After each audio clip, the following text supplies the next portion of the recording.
దేవుడి వాక్యం నుంచి గడిచిన 2 వారాల నుంచి దేవుడు పాత నిబంధనలు ఉన్న సాక్షుల గురించి, అలాగే పరిచర్య చేసిన వారి గురించి దేవుడు మాట్లాడుతూ వచ్చారు.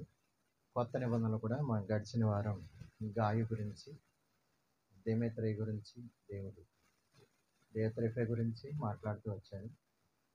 సంఘంలో సాక్షులు వీరందరూ కూడా ఇది కడవరి దినాలు. ఈ కడవరి దినాల్లో మన భక్తి విశ్వాసాలు ఎలా ఉండాలి, భక్తి జీవితం ఎలా ఉంటే దేవుడు మెచ్చుకుంటాడు, భక్తి జీవితంలో దేవుడు అనుకున్నంత వరకు మనం ఎదిగామా లేదా అనేది చాలా ప్రాముఖ్యమైన విషయం. అంచె దినాలు, ఏ దినాలన్నీ? అంచె దినాలు. ఎందుకంటే శాస్త్రజ్ఞులు కూడా ఆశ్చర్యపోతున్నారు. ఎందుకంటే జరిగే సూచనలు బట్టి ఏం జరుగుతుందో తెలియట్లేదు, ఎప్పుడు ఏం జరుగుద్దో కూడా ఎవరికి అంతు పట్టట్లేదు. వారు శూన్యంలో వాళ్ళు చూసినప్పుడు ఎన్నో శకలాలు వస్తున్నాయి భూమిని ఢీకొనడానికి. అవి ఎన్నో కిలోమీటర్ల ఆ స్టోన్స్ ఉన్నాయి. అది భూమికి తాకితే భూమి ఎందుకు కూడా పనిచేయదు. ఏ టైంలో తాకుతుందో కూడా వాళ్ళు టైం కూడా చెప్పలేకపోతారు. నెక్స్ట్ ఈరోజు కూడా చంద్రుడు ఎర్రగా అవుతాడు. ఇవన్నీ ఎక్కడి నుంచి వచ్చినాయి? లోకాసువార్త 21వ అధ్యాయంలో యేసు ప్రభువు చెప్తారు. 25వ వాక్యం నుంచి మనం చదివితే, భూమి మీద మరియు సూర్య చంద్ర నక్షత్రములలో సూచనలను, భూమి మీద సముద్ర తరంగముల ఘోష వలన కలుగును, ఆకాశమందలి శక్తులు కదిలింపబడును గనుక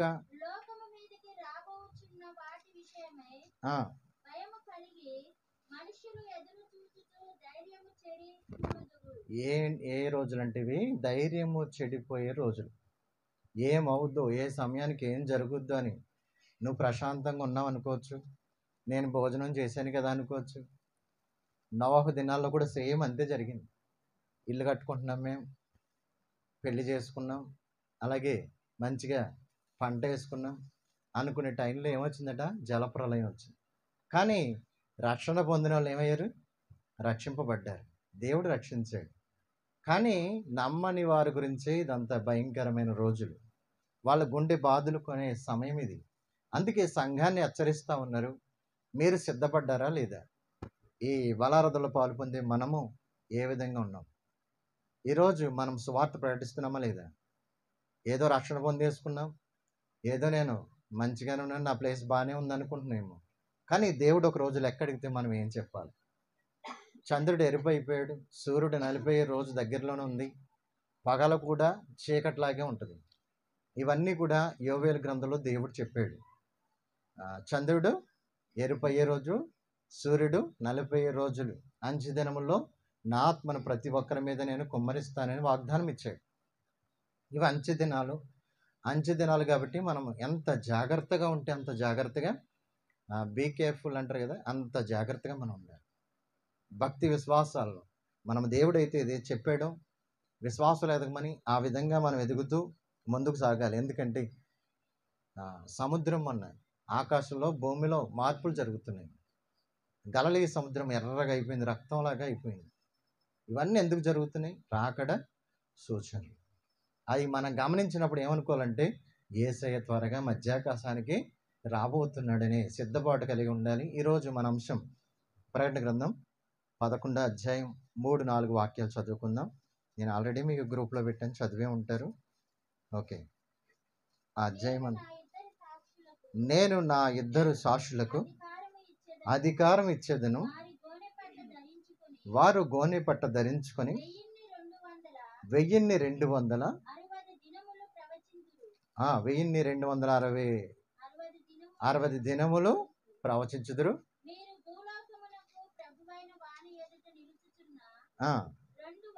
2 ఒలీవల చెట్లను దీపస్తంభములై ఉన్నారు.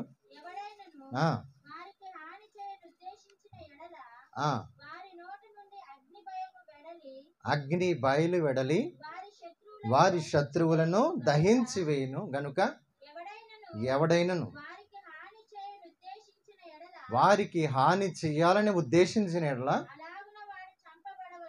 అగ్ని చేత కాల్చివేవాడు. చిన్న ప్రార్థన చేస్తుంది. పరిశుద్ధుడా, ప్రేమ గల తండ్రి, వాక్యమైన దేవ, ననే ఉదయకాల సమయంలో మీరే మాతో మాట్లాడండి. ఈ రెండవ సెక్షన్లో మీరుండి ప్రభా, మీరే తోడండి. నైనా కావలసిన నీ విలువైన సంగతులు నాతో మాతో పరిశుద్ధాత్మదేవ మీరే మాట్లాడమని మీరు బయలుపరిస్తేనే మాకు నైనా తెలియపరచబడతాయి. తండ్రి, ప్రియ పరిశుద్ధాత్మదేవ మిమ్మల్ని వేడుకుంటున్నాను, నిన్ను శరణు వేడుతున్నాం. తెలియని సంగతులు మీ సన్నిధిలో ప్రార్థించినప్పుడు అయినా మర్మములు గొప్ప మాటలను తెలియజేస్తానని వాగ్దానం ఇచ్చావు. మీరు మాట్లాడితేనే మాకు సహాయం కలుగుతుంది. మీరే మాట్లాడమని యేసయ్య అతి పరిశుద్ధ నామములో అడిగి వేడుకొంచున్నాను తండ్రి, ఆమేన్. దేవుడు తన వాక్యంలో రాయించారు, అంచె దినములలో 2 మహాప్రవక్తలు వస్తారు. ఈ 2 ప్రవక్తలు ఎప్పుడు వస్తారు? వీరు వచ్చే సమయం ఏంటి? వీరు ఎన్ని రోజులు ఉంటారు? అన్నీ కూడా క్లియర్గా రాయబడ్డాయి బైబిల్లో. ఆది కాండం నుంచి ప్రకటన గ్రంథం వరకు దేవుడు చెప్పిన సమయాన్ని ఎప్పుడూ కూడా తప్పలేదు. అది సెకండ్లతో సహా జరిగింది. బైబిల్ గ్రంథాన్ని సామాన్యంగా ఎవరు కూడా లెక్క చేయదు. అది మామూలు సామాన్యమైన గ్రంథం కాదు. అది నిర్లక్ష్యంగా ఉండొద్దు. బైబిల్ గ్రంథం చదవమని దాన్ని విన్నవారు చదివినవారు ధన్యులైన వాక్యంలో ఉంది. కాబట్టి మనం దాన్ని గైకొంటే, చదివితే, వింటే ఎంత ఆశీర్వాదం అంటే అంత ఆశీర్వాదం. ఇప్పుడు రాబోతున్న భవిష్యత్తు ఏం జరగబోతుంది? మొన్న ఇశ్రాయేల్ యుద్ధం జరిగింది. ఎందుకు జరిగింది? ఏ టైంలో జరుగుతుంది? అన్నీ కూడా దేవుడు బైబిల్ గ్రంథంలో రాసి పెట్టారు. అవి జరిగినాయి, ఇప్పుడు కూడా జరుగుతాయి. దేవుడు చెప్పిన ప్రతిదీ కూడా జరుగుద్ది. భవిష్యత్తులో ఏం జరుగుతుందంటే, ఈ ప్రవక్తలు వచ్చే టైంకి అబద్ధ క్రీస్తు, యాంటీ క్రైస్ట్ అంటే ఒక రాజు ప్రపంచాన్నంతటిని పరిపాలిస్తాడు. ఇప్పుడు దేశానికి ఒక రాజు ఉన్నాడు. ఇప్పుడు జరగబోయేది ఏంటంటే, చాలా యుద్ధాలు జరుగుతాయి. యుద్ధాలు జరిగిన తర్వాత ప్రపంచంలో ఎక్కడ శాంతి ఉండదు. శాంతి లేకపోయేసరికి ఏం చేస్తారంటే, వాళ్ళు ప్రపంచం అంతా కూడా 10 మంది రాజులను ఎన్నుకుంటారు.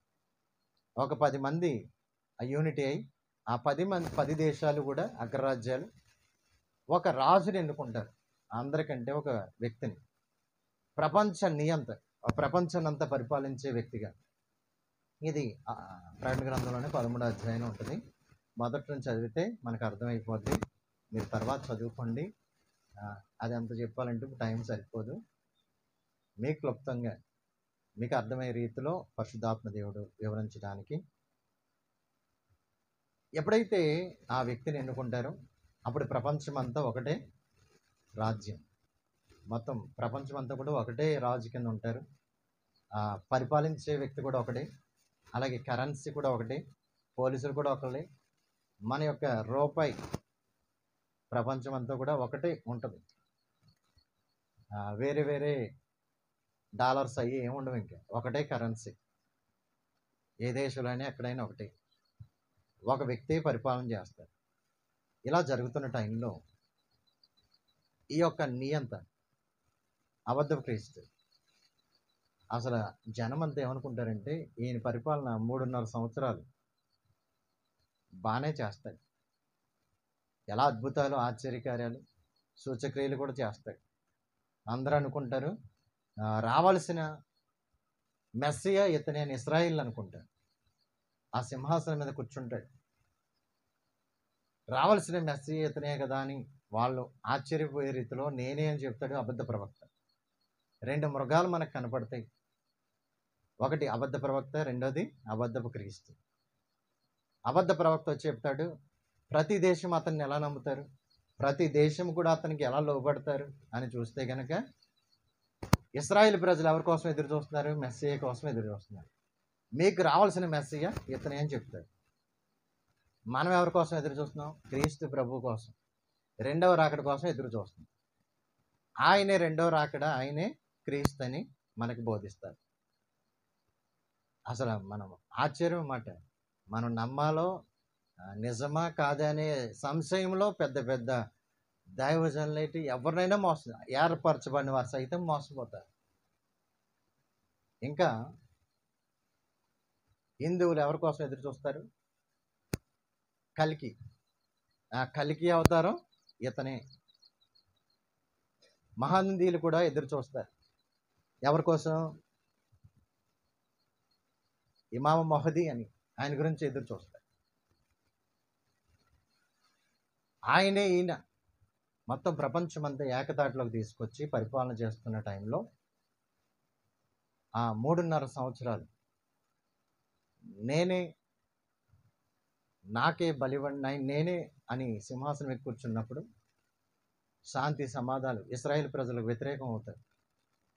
ఇశ్రాయేల్ ప్రజలు ఎప్పుడైతే ఆ 3.5 సంవత్సరాలు మంచిగా ఉన్నది కాబట్టి శాంతి సమాధానాలు నేను ఇస్తానని చెప్పి ఎప్పుడైతే కూర్చున్నాడు, కానీ అతను ఇండైరెక్ట్గా దేవుడు నమ్మిన ప్రజలు చాలా ఇబ్బంది పెడతాడు. అలాగే ఎవరైతే ఇశ్రాయేల్ ఉన్నారో వాళ్ళని కూడా బాధ పెడతాడు. బాధ పెట్టినప్పుడు దేవుడు అత్యవసరంగా వాళ్ళని పంపిస్తాడు. ఎవరిని? 2 ప్రవక్తలు, 2 సాక్షులు. వాళ్ళ పేరేంటి? 2 సాక్షులు. ప్రకటన గ్రంథం 13వ అధ్యాయంలో మీరు చూస్తే కనుక సాతాను పేరు ఏముందంటే అక్కడ క్రూరముఖం అని ఉంది. ఏం పేరండి? క్రూరముఖం. అంటే యేసు ప్రభువారు కూడా చెప్పుకున్నారు, నేను లోక పాపాలు మోసుకొని పోయి దేవుని గొర్రెపిల్లని. గొర్రెపిల్ల దేనికి సాదృశ్యం? అది ఎటువంటి కూడా సాత్వికానికి, అలాగే బలి అర్పణకు, ప్రాయశ్చిత్తానికి సాదృశ్యంగా ఉంది. యేసు ప్రభు ఒక గొర్రెపిల్లలాగి లోకానికి వచ్చి మనందరి పాపం నిమిత్తమైన శిలువలో బలి అయి మనకి విమోచన ఇచ్చాడు. దానికి సాదృశ్యంగా ఆయన గొర్రెపిల్లని చెప్తున్నాడు. కానీ ప్రకటన గ్రంథంలో అబద్ధపు క్రీస్తు గురించి ఏం రాయబడింది? క్రూరముడు. వీడు ఇంక దేని గురించి చెప్పాలన్నా మనకి సరిపోదు, కానీ ఎలుగుబంటి, ఈ పాము, ఇవన్నీ ఎలాగైతే చెప్తామో అలాగే భయంకరమైన క్రూరముఖం లాంటి వాడు.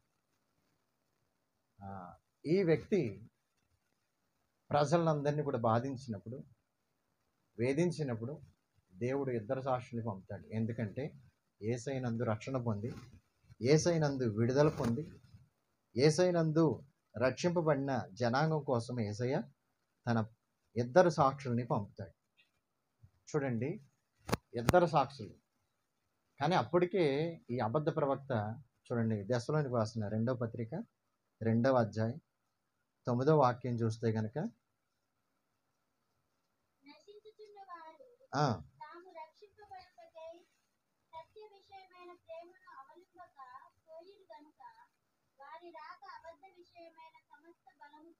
సమస్త బలముతోను నానా విధములైన సూచక్రియలతోనూ మహత్కార్యములతోనూ దుర్నీతి పుట్టించే సమస్తమైన మోసముతోను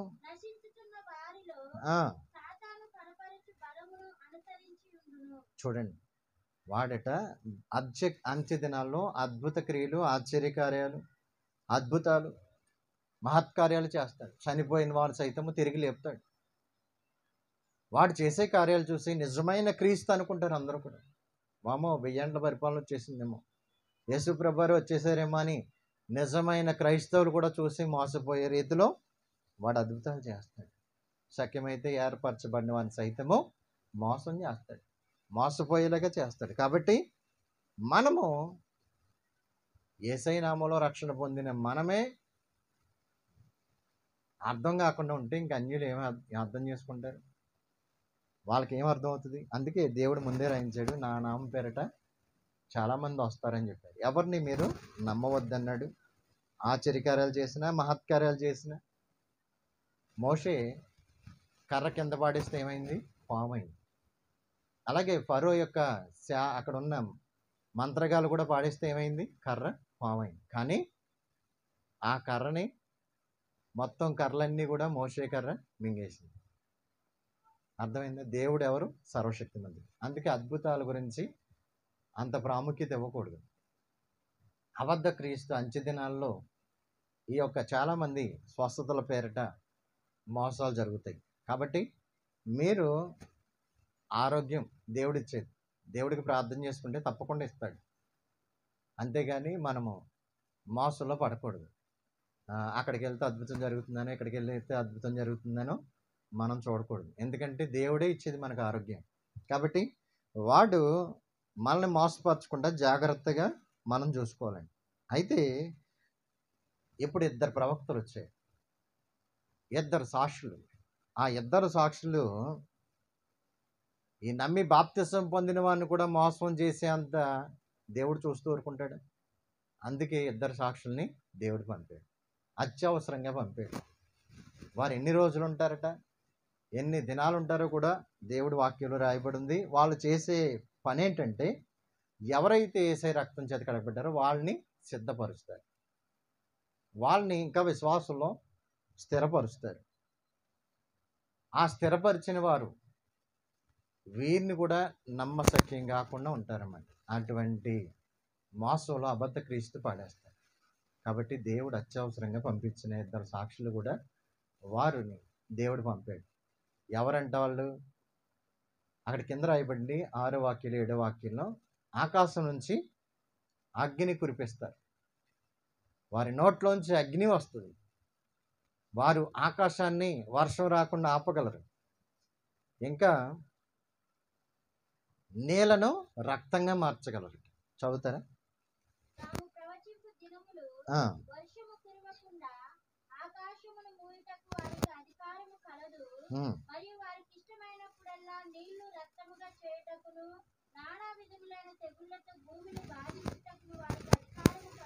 వారికి అధికారం కలదు. చూడండి, పాత నిబంధనలో ఎవరు? మోషే నీళ్లను రక్తంగా మార్చారు. కొంతమంది ఏమంటారంటే మోషే ఏలియా అంటారు, కొంతమంది హానోకు ఏలియా అంటారు. ఏలియా ఏం చేశాడు? అగ్ని కురుసుని కాకండి, ఆకాశం నుంచి అగ్ని వచ్చి కురిసేది, అగ్ని రప్పించేవాడు. అయితే వీరు హానోకు ఏలియా ఎలా ఎత్తబడ్డారు? శరీరంతోనే ఎత్తబడ్డారు. వాళ్ళు దేవుడు వాళ్ళని శరీరాలతోనే కొనిపోయాడు. కాబట్టి మళ్ళీ వాళ్ళకు మరణం పొందకుండా వాళ్ళు పరలోకం వెళ్ళిపోయారు. కాబట్టి వాళ్ళని మళ్ళీ తీసుకొచ్చి భూమి మీద ఆయన మరణం చెందించి మళ్ళీ తిరిగి లేపుతాడని అనుకుంటారు చాలామంది. కానీ దేవుడికి అవన్నీ అవసరం లేదు.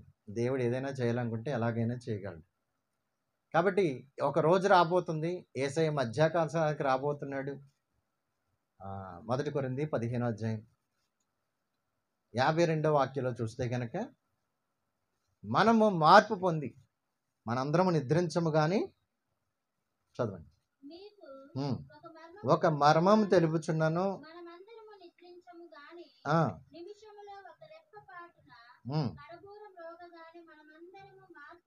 మనమందరము మార్పు పొందుతాం. ఘోరం రోగును అక్షయులుగా లేపబడతారు. మనము మార్పు పొందుదాము. క్షయమైన ఈ శరీరం అక్షయతను ధరించుకొనవలసి ఉన్నది.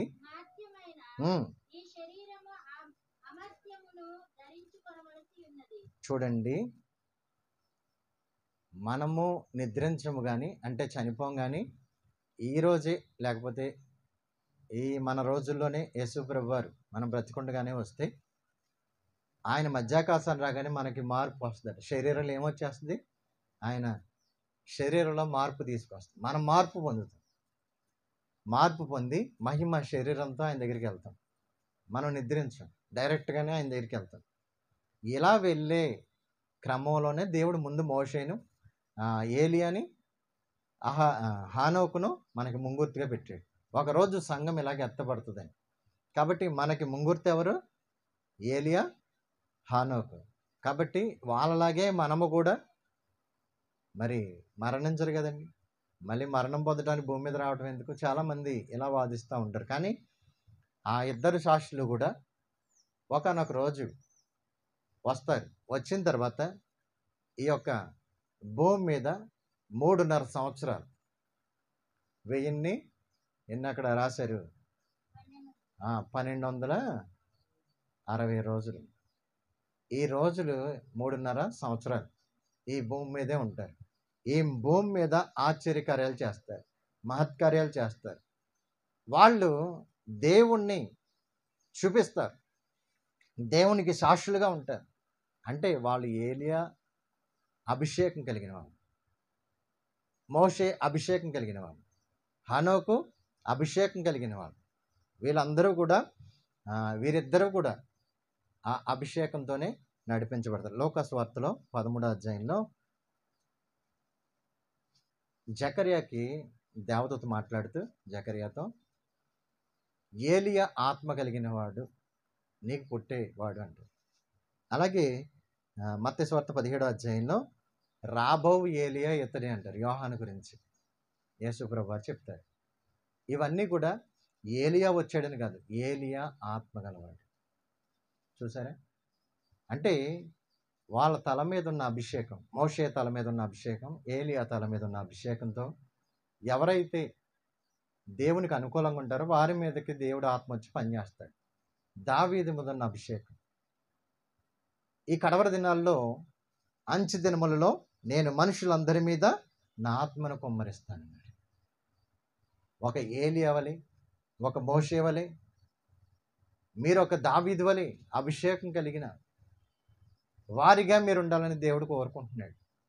ప్రవక్తలందరిలాగా అభిషేకం అందరి మీద కుమ్మరిస్తా అన్నాడు. ఆయన యోవేలు గ్రంథంలో క్లియర్గా చెప్పారు, అందరి మీద నా ఆత్మను కుమ్మరిస్తాను. ఆయనకి భేదం ఏమీ లేదు, ఆయనకి పక్షపాతం ఏమీ లేదు, మనుషులందరి మీద. అందుకే ప్రతి మోకాలు ఆయన నామంలో వంగాలి, ప్రతి నాలుక ఆయన్ని స్తుతించాలి. కాబట్టి ఆ ఇద్దరు సాక్షులు వచ్చినప్పుడు వాళ్ళు దేవుని మార్గాన్ని చూపిస్తారు. ఈ అబద్ధ ప్రవక్త, మీరు అబద్ధ క్రీస్తుని నమ్మొద్దు, అబద్ధ ప్రవక్తను నమ్మొద్దు. వాళ్ళు ప్రకటించేది ఇదే, మీరు సత్య మార్గంలో నడవాలి, సత్యాన్ని వెంబడించాలి, యేసయ్య రాబోతున్నాడు త్వరగా వాళ్ళు ప్రకటిస్తూ ఉన్నప్పుడు చూడండి, మనమే ఈ కడవర దినంలో ఆయన మందిరం, ఒక మందిరం కట్టబోతున్నారు. ఏ మందిరం అది? యెరూషలేములో ఇప్పుడు జరిగేది అది. 3వ మందిరం కట్టడానికి ప్లాన్ చేస్తున్నారు. మనకి అప్పటి నుంచి కౌంట్ డౌన్ స్టార్ట్ అవుద్ది. రెడీగా పెట్టారు, అన్నీ కూడా ఎర్రని పెయ్యి కూడా రెడీ చేసి పెట్టారు. ఇది ఎప్పుడైతే జరుగుద్దో, బలి ఎప్పుడైతే జరుగుద్దో, అబద్ధ క్రీస్తు కూడా రెడీగా ప్రపంచం అంతటికి 10 మంది నాయకులు కూడా, అధికారులు కూడా ఒక వ్యక్తిని ఎన్నుకోవడం జరుగుద్ది. ఇవన్నీ కూడా జరగబోయే సూచనలు. ఇవన్నీ కూడా క్రైస్తవులకి ఎలా ఉంటుందంటే, అందుకే వాక్యంలో రాయబడింది, మొదటి దశలోని పత్రిక 4వ అధ్యాయంలో చెప్తాడు, ఇవన్నీ కూడా చీకట్లో ఉన్న వాళ్ళకైతే తెలియదు కానీ వెలుగులో ఉన్న మీకైతే తెలుస్తుంది అంటాడు. నేను దొంగ వలే వస్తా అన్నాడు. కానీ ఎవరి మీదకి దొంగలా వస్తాడు? ఎవరి మీదకి దొంగలా వస్తాడు? ఆయన చెప్పింది చదవండి. 2వ దశలోనికులు, దశలోనిక 2వ పత్రిక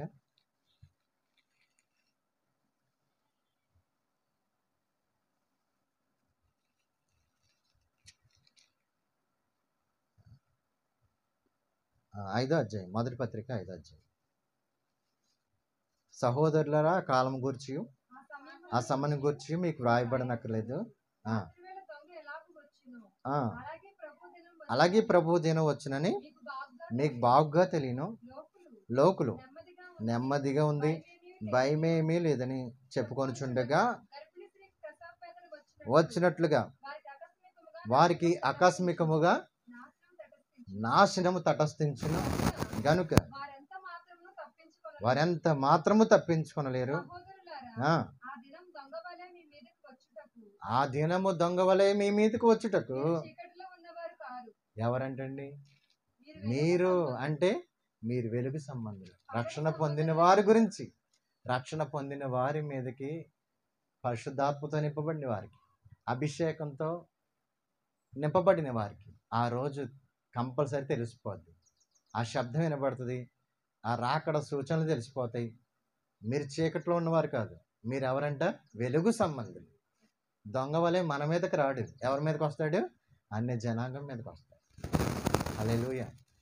అందుకే అక్కడ క్లియర్గా రాశాడు, మీరు సహోదరులారా ఆ దినము దొంగ వలె వచ్చుటకు, మీ మీదకి వచ్చుటకు మీరు చీకటిలో ఉన్నవారు కారు, మీరందరూ వెలుగు సంబంధులు, పకటి సంబంధులై ఉన్నారు. మనం రాత్రి వారం కాము, చీకటి వారము కాము. హల్లెలూయా. మనం చీకటోళ్ళం కాదు, రాత్రి సంబంధులం కాదు, పాపలో ఉన్నవాళ్ళం కాదు. ఆ పాపలో ఉన్న వాళ్ళైతే భయపడాలి, ఆ చీకట్లో ఉన్న వాళ్ళైతే భయపడాలి. యేసయ్య రాకడ కోసం నిజంగా నువ్వు రక్షణ పొంది దేవుని కొరకు సత్యంగా బ్రతికితే నువ్వే భయం కూడా అవసరం లేదు. ఎప్పుడు వస్తాడే యేసయ్య, రెడీగా ఉన్నా, నేను సిద్ధపాటు కలిగి ఉన్నాను అని నువ్వు రెడీగా ఉండొచ్చు. హల్లెలూయా. కాబట్టి అందుకే మనము ఈ ఇద్దరు సాక్షుల గురించి మనం చదివినప్పుడు వాళ్ళు మందిరం ఎప్పుడైతే కట్టబడిందో, అబద్ధ క్రీస్తు ఎప్పుడైతే వచ్చాడో, అందరినీ మోసం పరుస్తున్నాడో, ఆ ఇద్దరు సాక్షుల్ని దేవుడు పంపించి సత్య మార్గాన్ని బోధిస్తాడు. ఆ సత్య మార్గం ఏంటంటే, ఈయన అబద్ధపు క్రీస్తు, ఈయన అబద్ధపు ప్రవక్త అని ఇద్దరు గురించి ప్రకటించుకుంటూ వాళ్ళ ఆశ్చర్యకార్యాలు, దేవుని సాక్షులమే, దేవుడు పంపిస్తే వచ్చా, దేవుడు ఆత్మలు కలిగిన వాళ్ళమని వాళ్ళు చేసే అద్భుతాలను బట్టి, సూచక్రియలను బట్టి, వారి యొక్క మాటలను బట్టి, ప్రవచనాలను బట్టి వాళ్ళకి అర్థమైపోద్ది నిజమైన క్రైస్తవులకి. ఎవరైనా మీకు వాక్యం చెప్పినప్పుడు అది నిజమా కాదా అని తెలియాలంటే నువ్వు వాక్యాన్ని చదవాలి. వాడు అబద్ధ క్రీస్తు, అబద్ధ ప్రవక్త, మంచి ప్రవక్త అని నీకు తెలియాలంటే వాక్యం చదివితే నీకు అర్థమై బెరయా సంఘస్థులాగా మనం ఉండాలి. అంతేగాని ఎవరైతే చెప్తే అది కరెక్ట్గా ఇదే కరెక్టేమో అని అనుకోకూడదు. అది వాక్య ప్రకారం ఉందా లేదా అనే పరిశోధన మనం చెయ్యాలి. ఎప్పుడైతే చేస్తామో దేవుడు మన పక్షంగా ఉన్నతమైన కార్యాలు చేస్తాడు. హల్లెలూయా. కాబట్టి ఈ మార్పులు జరుగుతున్నాయి, ఇవన్నీ జరుగుతున్నాయి అంటే రాకడ సమయం చాలా దగ్గరగా ఉంది. కాబట్టి మనము ఆ ప్రకటన గ్రంథం 11వ అధ్యాయంలో ఇద్దరు సాక్షుల గురించి 1260 రోజులు, వాళ్ళ 3.5 సంవత్సరాలు ఈ భూమి మీద ఉంటారు. ఆ భూమి మీద ఉన్న తర్వాత మందిరం కట్టబడిన తర్వాత, అబద్ధ ప్రవక్త వచ్చిన తర్వాత వీరిద్దరూ కూడా ప్రకటించుకుంటూ ప్రపంచం అంతా తిరుగుతారు.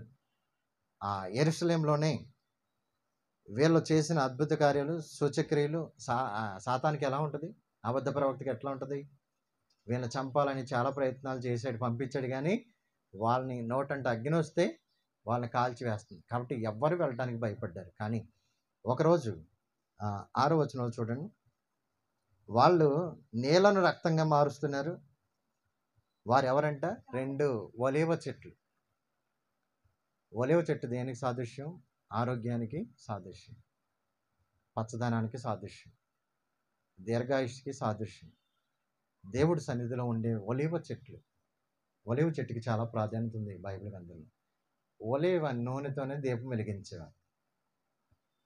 ఇంకా అక్కడ ఏం రాయబడిందంటే 4వ వాక్యంలో, వారు దీపాలు, దీపస్తంభాలు, అంటే లోకానికి వెలుగు, దేవుడు పంపించిన సాక్షులు కాబట్టి ప్రపంచానికి అంతకి వెలుగుగా ఉన్నారు.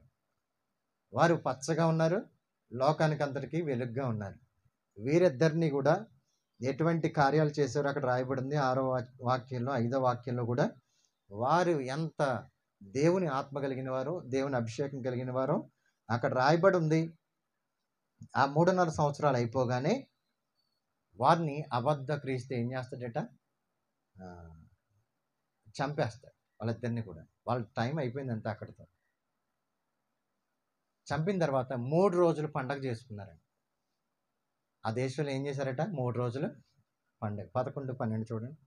ప్రకటన గ్రంథం 11వ అధ్యాయం 11.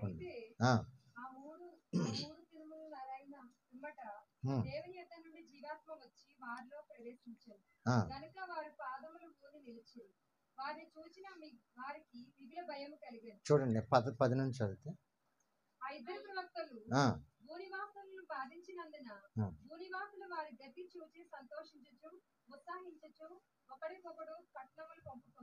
చూడండి బట్టలు పంచుకున్నారంట, కట్నాలు పంచుకున్నారంట, పండగ చేసుకున్నారంట వాళ్ళు చనిపోతే. 3 రోజులు టీవీలన్నీ కూడా లైవ్.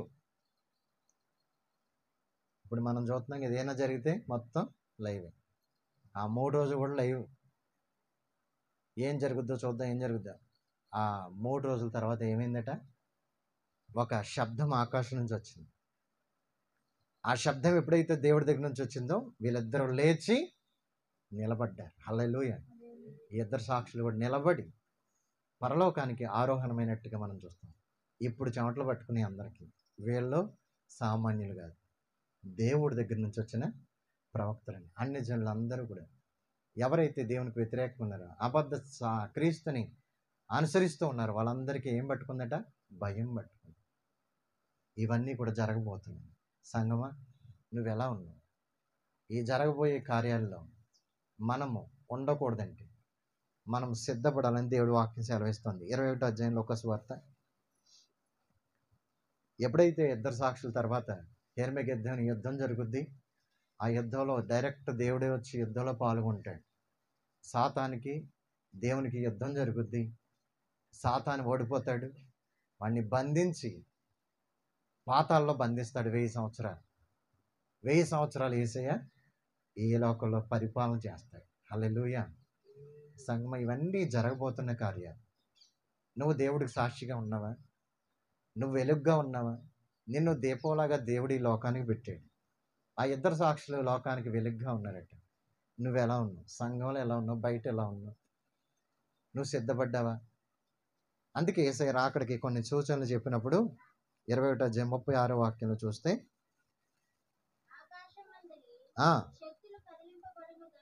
కదిలింపబడును కనుక భయము కలిగి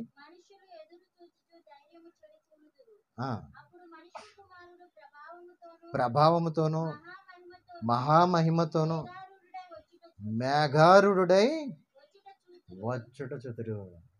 హల్లెలూయా. ఆయన మేఘారుడే వచ్చినాడు. 36 చదివమ్మా. 36 చదువు.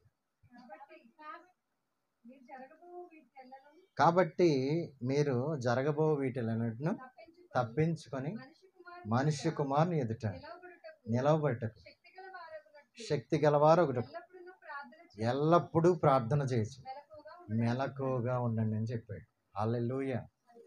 ఈ జరగబోయే వీటిని తప్పించుకోవాలంటే నీ భక్తి జీవితాన్ని జాగ్రత్తగా కాపాడుకోవాలి. నీ ప్రార్థనా జీవితాన్ని జాగ్రత్తగా కాపాడుకోవాలి. ఆషామాషి కాదు భక్తి అంటే.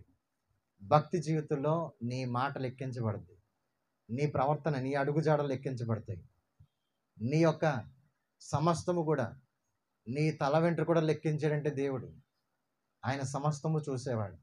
కాబట్టి మన ప్రవర్తన అంతటిని కూడా జాగ్రత్తగా ఉంచుకుంటూ, ఆ రాకడికి ప్రార్థనలో కనిపెట్టుకుంటూ, ఆయన ఎదుట నిలబడాలంటే, మనము శక్తితో నిలబడాలంటే మీరు ప్రార్థన చేస్తూ, ఎల్లప్పుడూ ప్రార్థన చేస్తూ సిద్ధపడి ఉండాలి. సంఘము క్షేమాభివృద్ధి పొందాలంటే, ఆశీర్వదించబడాలంటే, ఆయన రాకడికి ఎత్తబడాలంటే మనము ఆయనలో ఎదగాలి. శ్రమ వచ్చినా, శోధన వచ్చినా, ఎటువంటి ఇబ్బందులు వచ్చినా, నా దేవుడు నా కోసం రాబోతున్నాడు, నన్ను తీసుకెళ్తాడు. ఆయనతో పాటు నన్ను తీసుకెళ్తాడు. ఆయనతో పాటు నేను ఉంటాను. ఆయన బిడ్డను నేను, ఆయన కుమారుణ్ణి, కుమార్తెని నేను. ఆయన నా కోసం తప్పకుండా వస్తాడు అనే నిరీక్షణ కలిగిన క్రైస్తవులుగా మనం జీవించాలి. అందుకే సంఘము దేవుడిచ్చిన ఒక నూతన, ఒక చిన్న పరలోక రాజ్యం. ఎలా ఉండాలంటే సంఘంలో వాక్యం చెప్తుంది. అపోస్తలుల కార్యాలు 2వ అధ్యాయం 42వ వాక్యంలో, ఎడతెగక ప్రార్థన, ఎడతెగక సహవాసం, ఎడతెగక బోధ వాక్యంలో, ఇంకా ఎడతెగక రొట్టె విరుచుటలు. ఈ 4 విషయాల్లో కూడా సంఘం స్టాండర్డ్గా ఉండాలి, బలంగా ఉండాలి. అప్పుడే మనం యేసయ్య రాకడికి ఎత్తబడే అభిషేకం కలిగి, ఎత్తబడే ఆ యొక్క శక్తిని కలిగి ఉంటాం. అందుకే నువ్వు మోకరించినప్పుడల్లా యేసయ్య వస్తున్నాడని సిద్ధపాటు కలిగి, యేసయ్య నువ్వు ఈరోజు వస్తే కనుక నా జీవితం ఏంటి, నేను సిద్ధపడి ఉన్నానా లేదా ఒక్కసారి పరీక్ష చేసుకొని ప్రార్థన చేసుకోవాలి. ఈరోజు బలారంలో పాలు పొందే మనము కూడా మన జీవితం ఎలా ఉంది, జరగబోయే ఆ రోజుల్లో, మన ముందున్న భవిష్యత్ కాలంలో మన జీవితం ఎలా ఉంది, మనం ఎలా బ్రతకాలి, క్రైస్తవుడిగా మన కర్తవ్యం ఏంటి, దేవుళ్ళు నేను ఎలా ఉండాలని సిద్ధపాటు మనం కలిగి ఉండాలి. అట్టి కృప దేవుడు మనందరికీ దయచేయనుగా. మోకరించడం అందరూ కూడా ఎడతెగక ప్రార్థన చేసేవారు. మనుష్య కుమారుని ఎదుట శక్తి గలవారు మొదలైనట్లు ప్రార్థన